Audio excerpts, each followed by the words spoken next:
It's time to get a job, and you know that you need a CV. Perhaps you have a general idea of what a CV is, but what about the details? Well, it's crucial for you to know them as they can make or break your job hunt. And today I'm here to tell you what a CV is and what it should include. First things first, CV stands for Curriculum Vitae, which means course of life in Latin. It's a document that summarizes your qualifications to convince recruiters to give you a job. And it should not be longer than one page. But it's okay to write 2 pages if you have enough experience to justify that extra page. Speaking of writing, what should you write in your CV? Well, your CV should include these sections: contact information, professional summary, work experience, education, and skills. You can also include additional sections like publication and projects if you feel they are relevant. Now, let me walk you through what you need to include in each part of your CV. First, in the contact information, all you need is your full name, job title, phone number, and email address. You can also add your LinkedIn profile or portfolio if you have one. Avoid social media unless it contains something that is relevant to your application.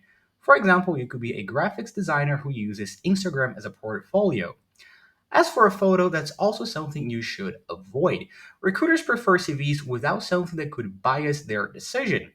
Only add a photo if the job description specifically asks you for one.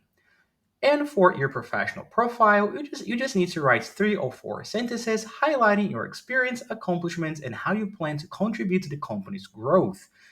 In the work section, include your job title, the company's name, start and finish dates, and 4 to 6 bullet points with your duties and accomplishments. To impress recruiters, use numbers whenever possible. Sure, you could say that you boosted t shirt sales. That's nice. But saying that you boosted t shirt sales by 40% sounds a lot more impressive, doesn't it? Now, let's talk about the education section. Here you should add your degree's name, the university or college, and graduation date. Are you still a student? No problem.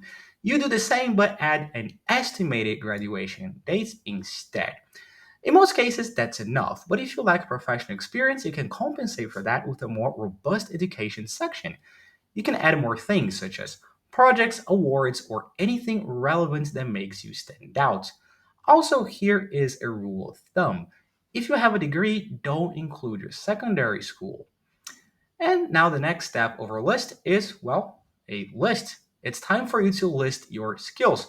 To be more precise, something between 6 and 12 is enough. To check which skills you should include in your CV, you can read the job description. Only include skills that are relevant to that. Finally, you have the bonus sections. They are the sections where you include relevant information that you didn't have a chance to mention in the previous sections. Things like courses, languages, and certifications.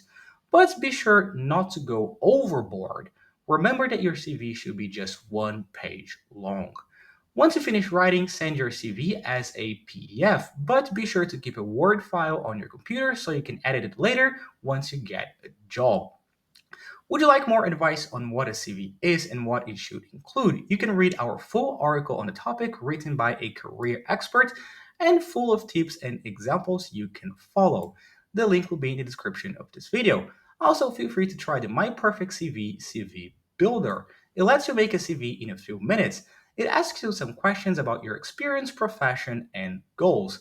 Then it shares CV templates tailored specifically to your needs.